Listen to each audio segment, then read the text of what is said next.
Hello everyone, welcome to Edfill learning. Edfill ലേണിങ്ങിൻ്റെ മറ്റൊരു വീഡിയോയിലേക്ക് നിങ്ങൾക്ക് സ്വാഗതം ചെയ്യാണ്. നമ്മുടെ 2025 നെറ്റ് എക്സാമിന് വേണ്ടി പ്രിപ്പയർ ചെയ്യുന്നവർക്ക് നമ്മൾ പ്രൊവൈഡ് ചെയ്യുന്ന ഫ്രീ ആയിട്ടുള്ള കോഴ്സായിട്ടുള്ള എൻലൈറ്റിൻ്റെ ഒരു എപ്പിസോഡാണ്, ഒരു ക്ലാസ്സാണ് നമ്മൾ കണ്ടുകൊണ്ടിരിക്കുന്നത്. അതിൽ ഓരോ യൂണിറ്റ്, സൈക്കോളജിയിലെ നെറ്റ് എക്സാമിൻ്റെ മൊഡ്യൂൾസ്, ഓരോ യൂണിറ്റുകൾ നമ്മൾ ചർച്ച ചെയ്തുകൊണ്ടിരിക്കുകയാണ്. അതിൽ നമ്മുടെ ഈ യൂണിറ്റിൽ ലേണിങ്ങുമായിട്ട് ബന്ധപ്പെട്ട ക്ലാസ് നമ്മൾ എന്ത് ചെയ്തു, ഫസ്റ്റ് പാർട്ട് നമ്മൾ ഡിസ്കസ് ചെയ്തു. അതിലൊരുപാട് സൈക്കോളജിസ്റ്റുകളെ കുറിച്ചൊക്കെ നമ്മൾ എന്ത് ചെയ്തു, അതിൽ ഡിസ്കസ് ചെയ്തിട്ടുണ്ട്. ലേണിങ്ങുമായിട്ട് ബന്ധപ്പെട്ടിട്ട് അല്ലെങ്കിൽ എഡ്യൂക്കേഷൻ സൈക്കോളജിയുമായിട്ട് ബന്ധപ്പെട്ടിട്ടുള്ള ആളുകളെ കുറിച്ചൊക്കെ നമ്മൾ എന്ത് ചെയ്തു, ആ ഒരു ക്ലാസ്സിൽ ഡിസ്കസ് ചെയ്തിട്ടുണ്ട്. സോ ഈ ഒരു ക്ലാസ്സിൽ നമ്മൾ ഡിസ്കസ് ചെയ്യാൻ പോകുന്ന പ്രീവിയസ് ഇയർ ക്വസ്റ്റ്യൻ എന്ന് പറഞ്ഞാൽ, which of the following are the laws of learning? താഴെ കൊടുത്തത് 2025 ചോദിച്ച ഒരു ചോദ്യമാണ്. Which of the following are the laws of learning? ലേണിങ്ങിൻ്റെ നിയമങ്ങൾ, ലോസ് ഓഫ് ലേണിംഗ് എന്ന് പറയുന്നത് താഴെ കൊടുത്തവയിൽ ഏതൊക്കെയാണ് എന്നുള്ളതാണ്. താഴെ കൊടുത്തതൊക്കെ ലോ ആണ്. എന്താണ്? ലോ ഓഫ് എഫക്റ്റ് ഉണ്ട്, ലോ ഓഫ് റീസൻസി ഉണ്ട്, ലോ ഓഫ് പ്രൈമസി ഉണ്ട്, ലോ ഓഫ് എക്സസൈസ് ഉണ്ട്, ലോ ഓഫ് റെഡിനെസ് ഉണ്ട്. ഇതൊക്കെ ഓരോ ലോസാണ്. ഈ ലോസിൽ ലേണിങ്ങുമായിട്ട് ബന്ധപ്പെട്ട ലോ ഏതാണ് എന്നുള്ളതാണ് ചോദിച്ചിട്ടുള്ളത്. ഇനി ഓപ്ഷൻസ് എന്തൊക്കെയാണ്? ABC, ACD, ABE, ADE. So ഈ ഒരു ഓപ്ഷനിൽ വെച്ചുകൊണ്ട് ഈ ഒരു ക്വസ്റ്റ്യൻ നോക്കുമ്പോൾ നമുക്ക് വ്യക്തമായിട്ട് പറയാൻ കഴിയും, ഈ ഒരു ക്വസ്റ്റ്യൻ ചോദിച്ചിട്ടുള്ളത് ഏത് പാട്ടിൽ നിന്നാണ്? ലേണിംഗ് എന്ന് പറഞ്ഞ പാട്ടിൽ നിന്നാണ് ഈ ഒരു ക്വസ്റ്റ്യൻ ചോദിച്ചിട്ടുള്ളത്. ലേണിംഗ് എന്ന് പറഞ്ഞ പാട്ടിൽ ഏത് ഭാഗവുമായിട്ടാണ്? ഒരുപാട് ടൈപ്പ് ഓഫ് ലേണിംഗ് ഉണ്ട് അല്ലേ, ഒരുപാട് തിയറീസ് ഓഫ് ലേണിംഗ് ഉണ്ട്, ഒരുപാട് സ്റ്റൈലുണ്ട്. സോ ഈ ഒരു ഭാഗം ചോദിച്ചിട്ടുള്ളത് ലോ ഓഫ് ലേണിംഗ് എന്ന് പറയുന്നത് ഏത് ഭാഗത്ത് നിന്നുള്ളത് നമുക്ക് ആദ്യം എന്ത് വേണം? ഒരു ഐഡിയ വേണം. സോ ലോ ഓഫ് ലേണിംഗ് എന്ന് പറയുന്നത് ആരാണത് പ്രൊപ്പോസ് ചെയ്തിട്ടുള്ളത്? നോക്കാം. പ്രശസ്തനായിട്ടുള്ള സൈക്കോളജിസ്റ്റ് ആയിട്ടുള്ള എഡ്വാർഡ് ലെ തൊണ്ടേക്ക്. നമ്മൾ ഒരുപാട് കേട്ടിട്ടുള്ള ഒരു പേരാണ് എഡ്വാർഡ് ലെ തൊണ്ടേക്ക്. നമ്മൾ ഫസ്റ്റ് ലേണിങ്ങുമായിട്ട് ബന്ധപ്പെട്ട ആദ്യ ക്ലാസ്സിൽ ഇദ്ദേഹത്തിൻ്റെ പേര് നമ്മൾ എന്ത് ചെയ്തിട്ടുണ്ടായിരുന്നു? ഡിസ്കസ് ചെയ്തിട്ടുണ്ടായിരുന്നു. ഇദ്ദേഹത്തിൻ്റെ ചെറിയൊരു ഡിസ്ക്രിപ്ഷനും നമ്മൾ അതിൽ പ്രതിപാദിച്ചിട്ടുണ്ടായിരുന്നു. 1874 ജനിക്കുകയും 1949 മരിക്കുകയും ചെയ്ത ഒരു പ്രശസ്തനായിട്ടുള്ള, അദ്ദേഹത്തിൻ്റെ ഒരുപാട് സ്റ്റഡീസ്, എഡ്യൂക്കേഷൻ സൈക്കോളജിയൊക്കെ ആയിട്ട് ബന്ധപ്പെട്ട ഒരുപാട് സ്റ്റഡീസ് അദ്ദേഹം മുന്നോട്ട് വെക്കുന്നുണ്ട്.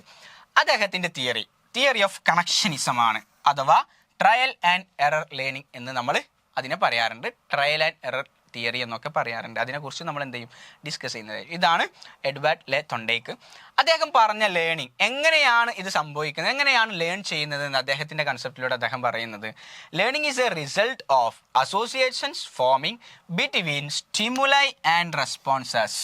എന്ന് പറഞ്ഞാൽ സ്റ്റിമുലസിൻ്റെയും റെസ്പോൺസിൻ്റെയും ഒരു അസോസിയേഷനാണ് ലേണിംഗ് എന്നുള്ളതാണ് അദ്ദേഹം പറഞ്ഞത്. അദ്ദേഹം ഈ ഒരു തിയറി മുന്നോട്ട് വെക്കുമ്പോൾ അദ്ദേഹം ഒരു എക്സ്പെരിമെൻറ്റിലൂടെയാണ് ഇതിനെക്കുറിച്ച് ഡീറ്റെയിൽ ആയിട്ട് അദ്ദേഹം എന്ത് ചെയ്യുന്നത്, അദ്ദേഹം പഠനം നടത്തിയിട്ടാണ് ഈ തിയറി മുന്നോട്ട് വെക്കുന്നത്. സോ നമുക്ക് അതിനെക്കുറിച്ചൊന്ന് ജസ്റ്റ് നോക്കാം. കാറ്റ് box or puzzle box experiment എന്നുള്ളതാണ് അദ്ദേഹം ചെയ്തിട്ടുള്ള എക്സ്പെരിമെൻറ്റ്. എന്തിനു വേണ്ടിയിട്ട്? തിയറി ഓഫ് കണക്ഷനിസം കണ്ടുപിടിക്കാൻ, അല്ലെങ്കിൽ ട്രയൽ ആൻഡ് എറർ തിയറി കണ്ടുപിടിക്കാനൊക്കെ അദ്ദേഹം ചെയ്ത ഒരു എക്സ്പെരിമെൻ്റ് ആണ് ഇവിടെ കൊടുത്തിട്ടുള്ളത്. ഒരു ബോക്സ്, ഒരു കേവ്, ഒരു ബസിൽ ബോക്സ്, അതിൻ്റെ ഉള്ളിൽ എന്ത് ചെയ്തു, ഒരു പൂച്ചയെ, ഒരു കാറ്റിനെ വെച്ചുകൊണ്ട് ആ കാറ്റിന് പുറത്ത് എന്ത് ചെയ്തു, ഫുഡ്, ഒരു പാത്രത്തിൽ എന്ത് ചെയ്തു, ഫിഷും കൊടുത്തു. എന്നിട്ട് ആ ഒരു കാറ്റ് ആ ഫിഷിലേക്ക് ആ ഒരു സ്റ്റിമുലസ്, അതുപോലെ തന്നെ റെസ്പോൺസ്, ഇത് രണ്ടും തമ്മിലുള്ള അസോസിയേഷൻ ആണ് ഈ ഒരു എക്സ്പെരിമെൻറ്റിൽ അദ്ദേഹം ചെയ്തിട്ടുള്ളത്. നമുക്ക് നോക്കാം. അവിടെ യഥാർത്ഥത്തിൽ നമുക്ക് കാണാൻ സാധിക്കും, cat want to come out from the box, that is his motivation. കാറ്റിനെ സംബന്ധിച്ചിടത്തോളം ആ പെട്ടിയിൽ നിന്ന് പുറത്തു പോവുക എന്നുള്ളതാണ് കാറ്റിന് ആവശ്യമായിട്ടുള്ള സാധനം. സോ അതായിരിക്കും ആ കാറ്റിൻ്റെ മോട്ടിവേഷൻ എന്ന് പറയുന്നത്. Cat always try to eliminate responses that do not achieve the desired outcomes and continues to respond to desired goal. So പുറത്ത്, ഞാൻ നേരത്തെ പറഞ്ഞു, പുറത്തൊരു ഫിഷ് വെച്ചിട്ടുണ്ട്, ഒരു മീനിനെ വെച്ചിട്ടുണ്ട്. സോ അതിന് പുറത്തിറങ്ങുകയും ആ ഫിഷ് കഴിക്കുകയും, വിശക്കുന്ന സമയത്ത് അതിന് ഫിഷ് കഴിക്കുകയും ചെയ്യാൻ വേണ്ടിയിട്ട് അത് പോകുമ്പോൾ അത് ഓരോ തരത്തിലുള്ള കാര്യങ്ങൾ എന്ത് ചെയ്യും, അത് ചെയ്തു നോക്കും. ബട്ട് അത് ഡിസൈഡ് ഔട്ട്കംസ് ആണെങ്കിൽ, അതിനാവശ്യമായിട്ടുള്ള ഓരോ പ്രവർത്തനങ്ങൾ ആ ഒരു ബോക്സിൻ്റെ ഉള്ളിൽ നിന്ന് ചെയ്തുകൊണ്ടിരിക്കുമ്പോൾ ഏത് പ്രവർത്തനത്തിലാണോ അതിന് അച്ചീവ്മെൻറ്റ് കിട്ടുന്നത്, ആ ഒരു പ്രവർത്തനം അതെന്ത് ചെയ്യും, അത് കണ്ടിന്യൂസ് ആയിട്ട് ചെയ്തു നോക്കും. കാരണം ആ റെസ്പോണ്ട് എന്താണ്?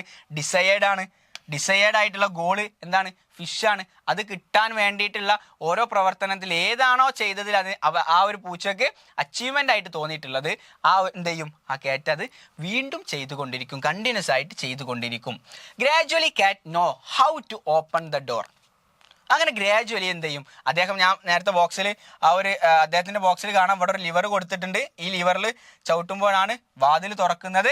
ആ വാതിൽ തുറക്കുമ്പോഴാണ് കാറ്റ് പുറത്ത് വരുന്നതും ആ ഫിഷ് കഴിക്കുന്നതും ഒക്കെ. സോ ഒരു പ്രാവശ്യം അതിൽ ചവിട്ടുമ്പോൾ അതിന് കാറ്റിന് മനസ്സിലാവും. രണ്ടാമത്തെ പ്രാവശ്യം എന്ത് ചെയ്യും, ആ ഒരു ആക്ടിവിറ്റി, ആ ഒരു കാറ്റ് ചെയ്തിട്ടുള്ളത് എന്താണ്, ആ ലിവറിൽ ചവിട്ടുക എന്നുള്ളത്, അത് വീണ്ടും എന്ത് ചെയ്യും, അത് ചവിട്ടും, ആ ഒരു സ്റ്റിമുലസ് ചെയ്യുന്നു, അതിന് റെസ്പോൺസ് ലഭിക്കുന്നു. സോ ആ ഒരു അസോസിയേഷൻ ആണ് എന്ത് ചെയ്യുന്നത്, ആ ഒരു തിയറി ആയിട്ട് അദ്ദേഹം പറഞ്ഞിട്ടുള്ളത്. അതുകൊണ്ടാണ് ഇതിൻ്റെ ട്രയൽ എറർ തിയറി എന്ന് പറയാനുള്ള കാരണം എന്താ, ഒരു ട്രയൽ നമ്മൾ നടത്തുകയാണ്. ഒരു ട്രയൽ നടത്തിയിട്ട് അതെന്താ ചെയ്യുക, ആ എററിലൂടെ നമ്മൾ പഠിച്ചെടുക്കുകയാണ് എന്താണ് നമ്മുടെ ഡിസയർ ആയിട്ടുള്ള ഗോൾ ഏതാണ്, അതിലേക്ക് നമ്മൾ എന്ത് ചെയ്യും, കണ്ടിന്യൂസ് ആയിട്ട് വീണ്ടും വീണ്ടും ആ സ്റ്റിമുലസ് തന്നെ ചെയ്തുകൊണ്ടിരിക്കും. അതാണ് ട്രയൽ ആൻഡ് എറർ തിയറി. ആരുടെ, നമ്മുടെ എഡ്വേർഡ് തൊണ്ടൈക്കിൻ്റെ. He develops 3 laws of learning based on the connectionism. ഇവിടെയാണ് നമ്മുടെ ക്വസ്റ്റ്യൻ ചോദിച്ചിട്ടുള്ളത്. ഇവിടെ നിന്നാണ് അദ്ദേഹമാണ് 3 law ഓഫ് ലേണിംഗ്, കണക്ഷനിസവുമായി ബന്ധപ്പെട്ട് ലോ ഓഫ് ലേണിംഗ് മുന്നോട്ട് വെച്ചിട്ടുള്ളത് ആരാണ്, എഡ്വേർഡ് തൊണ്ടൈക്കാണ്. ഏതൊക്കെയാണ് ആ 3 laws? ഒറ്റമിൻ്റെ ഇതുമായിട്ട് ബന്ധപ്പെട്ട് നമ്മളൊരു കാര്യം കൂടി പറയുമ്പോൾ, according to Thorndike, cats did not learn by watching other cats nor did moving a cats paws into place to trip a switch help. Everything had to be done by accident because cats had no insight. And only if an accidental behavior resulted in a reward would it be more likely to be repeated a bit faster the next time around. This showed that learning was gradual or not insightful. So അദ്ദേഹം മുന്നോട്ട് വെക്കുന്ന കാര്യം എന്ന് പറഞ്ഞാൽ, learning എന്ന് പറയുന്നത് insightful കാര്യങ്ങളോ കൊണ്ടോ അതല്ലെങ്കിൽ നമ്മുടെ കോഗ്നിറ്റീവ് എബിലിറ്റിനെ കുറിച്ച് കൊണ്ടോ ഒന്നുമല്ല, മറിച്ച് നമ്മൾ ട്രയലായിട്ട് ചെയ്ത് നോക്കുമ്പോൾ, നമ്മുടെ എക്സ്പീരിയൻസിലൂടെ നമ്മൾ ഓരോ കാര്യങ്ങൾ ചെയ്ത് നോക്കുമ്പോൾ ആക്സിഡൻ്റ് ആയിട്ട് നമുക്ക് ലഭിക്കുന്ന ഇൻഫർമേഷനാണ് ലേൺ ചെയ്തുകൊണ്ട് നമ്മൾ ലേൺ ചെയ്യുന്നത് എന്നുള്ളതാണ് അദ്ദേഹം പറഞ്ഞിട്ടുള്ളത്. Resulted an accidental behaviour resulted in a reward would it more likely to be repeated. നമുക്ക് റിവാർഡ് കിട്ടുമ്പോൾ സ്വാഭാവികമായിട്ട് ആ ഒരു ബിഹേവിയർ നമ്മൾ എന്ത് ചെയ്തു, റിപ്പീറ്റ് ചെയ്തുകൊണ്ട് ഇരിക്കും. Beat faster the next time around. അടുത്തൊരു അവസരം വരുമ്പോൾ നമ്മൾ എന്ത് ചെയ്യും, ആ ബിഹേവിയർ തന്നെ ചെയ്തുകൊണ്ടിരിക്കും. Okay, so 3 primary laws of learning ഏതാണ്? നേരത്തെ പറഞ്ഞ 3 പ്രൈമറി ലോസ് ഓഫ് ലേണിംഗ് ഏതാണ്? ഒന്ന് ലോ ഓഫ് എഫക്റ്റ് ആണ്. ലോ ഓഫ് എഫക്റ്റ് എന്താണ്? The cat repeated the action pressing the lever that led to satisfying outcome. Law of effect എന്താണ്? Cat repeated the action. ഏതാണ് action? ആ ലിവർമ press ചെയ്യുക. That lead to satisfying outcome, getting food കിട്ടുക എന്നുള്ള ആ ഒരു ഇതിലേക്ക് കാറ്റ് എന്ത് ചെയ്യും, ആ ആക്ഷൻ ചെയ്തപ്പോൾ ഫുഡ് കിട്ടും. അതാണിത് ലോ ഓഫ് എഫക്റ്റിൽ നമ്മുടെ എക്സ്പെരിമെൻറ്റിൽ നമുക്ക് കാണാൻ കഴിയുന്ന ഉദാഹരണം എന്ന് പറഞ്ഞാൽ, a response followed by satisfaction reward is more likely to be repeated.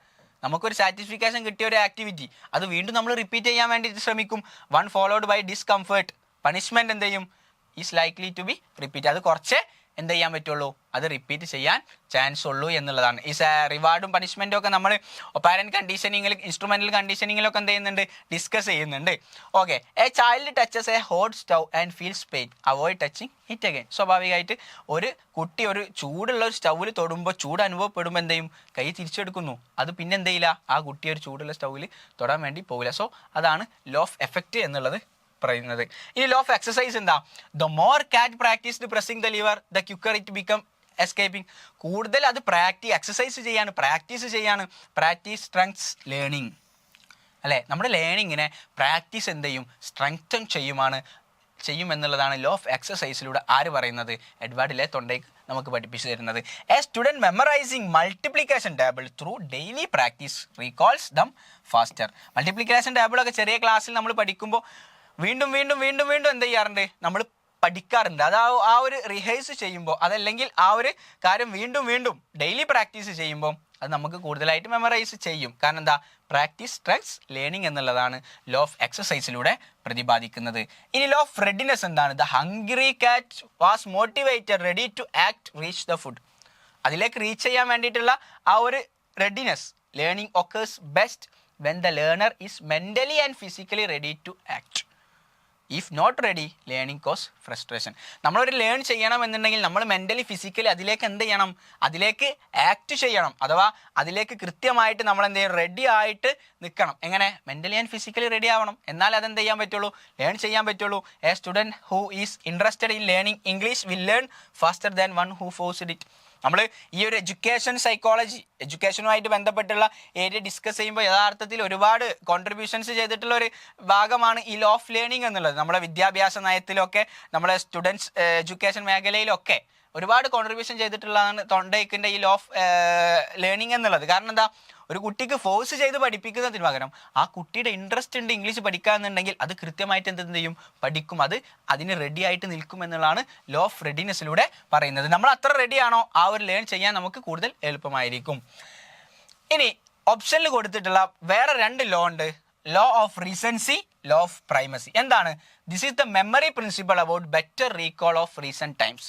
Recent ആയിട്ടുള്ള കാര്യങ്ങൾ അതെന്ത് ചെയ്യും, പെട്ടെന്ന് നമ്മൾ റീകോൾ ചെയ്യും. നമുക്കറിയാം നമ്മുടെ നാട്ടിലൊക്കെ ഇലക്ഷനുമായിട്ട് ബന്ധപ്പെട്ട് വരുമ്പോൾ ആ ഇലക്ഷൻ എന്ത് ചെയ്യും, അവസാന സമയത്ത് ഇലക്ഷൻ്റെ ഒക്കെ അവസാന ടൈമിൽ എന്ത് ചെയ്യും, ആളുകൾ കൂടുതലായിട്ട് എന്ത് ചെയ്യും, വികസന പ്രവർത്തനങ്ങൾ നാട്ടിൽ കാഴ്ചവെക്കും. കാരണം എന്താ, ആ ഒരു ഇലക്ഷന് വോട്ട് ചെയ്യുക, അതേ പാർട്ടിക്ക് വോട്ട് ലഭിക്കാൻ വേണ്ടിയിട്ടെയും അവസാന ടൈമിൽ എന്ത് ചെയ്യും, കൂടുതലായിട്ട് ജനങ്ങൾക്ക് വേണ്ടി വികസന പ്രവർത്തനങ്ങളിൽ ഏർപ്പെടുമ്പോൾ ജനങ്ങളുടെ മനസ്സിൽ എന്താ ഉണ്ടാകുക, അവസാനം ചെയ്ത പ്രവർത്തനം ഉണ്ടാവുള്ളൂ. അതെന്താണ്, ലോ ഓഫ് റീസൻസി ആണ്. രണ്ടാമത്തത് ലോ ഓഫ് പ്രൈമസി. എന്താണ്? This is a memory principle about better recall the first items. ആദ്യമുള്ള ഐറ്റംസ് എന്ത് ചെയ്യും, നമ്മൾ പെട്ടെന്ന് എന്ത് ചെയ്യും, നമ്മൾ റീകാൾ ചെയ്യും. നമ്മളൊരു ഏതെങ്കിലും രൂപത്തിൽ ചെറിയ ചെറിയ കുട്ടികൾക്ക് നമ്മൾ മെമ്മറി ടെസ്റ്റ് ഒക്കെ ചെയ്യുന്ന സമയത്ത് ആദ്യം പറഞ്ഞിട്ടുള്ള, അല്ലെങ്കിൽ ആദ്യം വെച്ചിട്ടുള്ള, ആദ്യം നമ്മൾ കണ്ടിട്ടുള്ള സാധനങ്ങളായിരിക്കും ആദ്യം നമുക്ക് ഓർമ്മ വരിക. അതാണ് law of primacy and law of recency. ഇത് മെമ്മറിയുമായിട്ട് ബന്ധപ്പെട്ട ഏരിയയിൽ ചർച്ച ചെയ്യുന്നതാണ്. These are considered secondary or supplementary laws of learning by Thorndike. തൊണ്ടയ്ക്ക് ഇതിനെ ഒരു സപ്ലിമെന്ററി ലോ ആയിട്ടൊക്കെ പ്രതിപാദിച്ചിട്ടുണ്ട്. പക്ഷേ അതിനേക്കാളൊക്കെ എത്രയോ ഇമ്പോർട്ടൻ്റ് ആയിട്ട് അദ്ദേഹം കൂടുതൽ ആളുകളും ഫോളോ ചെയ്യുന്നത് ലോ ഓഫ് ലേണിംഗിൽ ആദ്യത്തെ 3 ലോസ് ആണ്. ഇത് മെമ്മറിയുമായിട്ട് ബന്ധപ്പെട്ട് പറഞ്ഞിട്ടുണ്ട്, അദ്ദേഹം ഒരു സെക്കൻഡറി സപ്ലിമെന്ററി എന്നുള്ള രൂപത്തിലും പ്രസ്താവിച്ചിട്ടുണ്ട്. അപ്പം ഇവിടെ നമ്മൾ പഠിച്ചു തൊണ്ടയ്ക്കിൻ്റെ ഏത് ലേണിംഗ് പഠിച്ചു, ട്രയൽ ആൻഡ് എറർ ലേണിംഗ് പഠിച്ചു. അതുമായിട്ട് ബന്ധപ്പെട്ട് അദ്ദേഹത്തിൻ്റെ തിയറിയിൽ ജസ്റ്റ് ഒന്ന് നമ്മൾ പഠിച്ച കാര്യങ്ങളൊന്ന് ജസ്റ്റ് റിമൈൻഡ് ചെയ്ത് നോക്കുക. ഏത് ടൈപ്പ് ഓഫ് ലേണിംഗ് ആണ്? ട്രയൽ ആൻഡ് എറർ ലേണിംഗ് ആണ് എഡ്വേർഡ് തൊണ്ടയ്ക്കിൻ്റെത് എന്നുള്ളത്. Which school of thought is the basis? അദ്ദേഹത്തിൻ്റെ ഈ ഒരു തിയറി മുന്നോട്ട് വെക്കാൻ വേണ്ടിയിട്ട് അദ്ദേഹത്തിന് ഹെൽപ്പ് ചെയ്തിട്ടുള്ള ഏത് സ്കൂൾ ഓഫ് തോട്ടാണ്? നമുക്കറിയാം, ബിഹേവിയറിസം. മേജർ തിയറി, അദ്ദേഹം ഇതിലൂടെ മുന്നോട്ട് വെച്ച മേജർ തിയറി എന്താണ്? കണക്ഷനിസം. അപ്പോൾ type of learning trial and error എന്നും അതുപോലെ തന്നെ തിയറി കണക്ഷനിസം എന്നും അദ്ദേഹത്തിൻ്റെ തിയറിയെ ട്രയൽ ആൻഡ് എറർ തിയറി എന്നും പറയാറുണ്ട്. ഓക്കെ. പിന്നെ അദ്ദേഹത്തിൻ്റെ ഇതിലൂടെ അദ്ദേഹം മുന്നോട്ട് വെച്ച 3 മെയിൻ ലോസ് എന്തൊക്കെയാണ്? Effect, readiness, exercise. ഈ 3 ലോ. പിന്നെ എഡ്യൂക്കേഷണൽ ഇമ്പാക്റ്റ് എന്താണ്? ഈ ഒരു ഇതിനെ കൊണ്ട് നമ്മുടെ ഇപ്പോഴത്തെ സമൂഹത്തിലൊക്കെ എഡ്യൂക്കേഷൻ സിസ്റ്റത്തിലൊക്കെ ഒരുപാട് കോൺട്രിബ്യൂഷൻസ് കൊടുത്തിട്ടുണ്ട്. അതിലൊന്നാണ് practice and feedback based learning. സ്റ്റുഡൻസിൻ്റെ അടുത്ത് നിന്ന് എന്ത് ചെയ്യുക, ഫീഡ്ബാക്ക് കളക്ട് ചെയ്യുക, എന്നിട്ട് അതുമായിട്ട് ബന്ധപ്പെട്ടുള്ള മാറ്റങ്ങൾ വരുത്തുക. ഇതൊക്കെ അദ്ദേഹത്തിൻ്റെ തിയറിയുമായി ബന്ധപ്പെട്ടിട്ട് ലഭിച്ച കോൺട്രിബ്യൂഷൻസ് ആണ്. ഓക്കെ, അങ്ങനെയെങ്കിൽ ക്വസ്റ്റ്യനിലേക്ക് നമുക്ക് തിരിച്ചു വരാം. ക്വസ്റ്റ്യനിൽ എന്താണ് ചോദിച്ചിട്ടുള്ളത്? Which of the following are the laws of learning? Law of effect, law of recency, law of primacy. ഇത് രണ്ടും നമ്മൾ എന്ത് ചെയ്തു? നമ്മൾ ഡിസ്കസ് ചെയ്തു, മെമ്മറിയുമായിട്ട് ബന്ധപ്പെട്ട ഏരിയയിൽ പറഞ്ഞിട്ടുള്ളതാണ്. എങ്കിൽ ഏതാണ് ആൻസർ വരിക? A, D, E. അത് ഓപ്ഷനിൽ ഉണ്ടോ നോക്കുക. Yes, A, D, E. ഇതാണ് ലോസ് ഓഫ് ലേണിംഗ് എന്ന് പറയുന്നത്. എഡ്വേർഡ് തൊണ്ടയ്ക്കിന് ഏറ്റവും ഇമ്പോർട്ടൻ്റ് ആയിട്ടുള്ള ഒരു തിയറിയും കൂടിയാണ്. നമ്മളെ ലേണിംഗിൽ നമ്മൾ പഠിക്കുമ്പോൾ ലേണിംഗിലും കുറച്ച് ഇമ്പോർട്ടൻ്റ് ആയിട്ടുള്ള ഒരു തിയറിയാണ് ട്രയൽ ആൻഡ് എറർ എന്നുള്ളത്. ബിഹേവിയറിസത്തിൻ്റെ അണ്ടറിൽ വന്നിട്ടുള്ള തിയറീസിൽ ഏറ്റവും ഇമ്പോർട്ടൻ്റ് ആയിട്ടുള്ള തിയറിയും കൂടിയാണ് ഇത്, trial and error or theory of connectionism. അപ്പം ഈ ഒരു ക്ലാസ്സിൽ നമ്മൾ ഒരു PYQ ആണ് ഡിസ്കസ് ചെയ്തിട്ടുള്ളത്. ലേണിംഗുമായിട്ട് ബന്ധപ്പെട്ടിട്ടുള്ള ഒരു പ്രീവിയസ് ഇയർ ക്വസ്റ്റ്യൻ ഡിസ്കസ് ചെയ്തു. ഇനി നെക്സ്റ്റ് ക്ലാസ്സിൽ ലേണിംഗുമായിട്ട് ബന്ധപ്പെട്ട മറ്റൊരു ഏരിയ നമ്മൾ എന്ത് ചെയ്യും, ഡിസ്കസ് ചെയ്യാനുണ്ട്. നമ്മുടെ ക്ലാസിക്കൽ കണ്ടീഷനുമായിട്ട് ബന്ധപ്പെട്ട ഒരു ക്വസ്റ്റ്യനും കൂടെ നമ്മൾ ഡിസ്കസ് ചെയ്യും.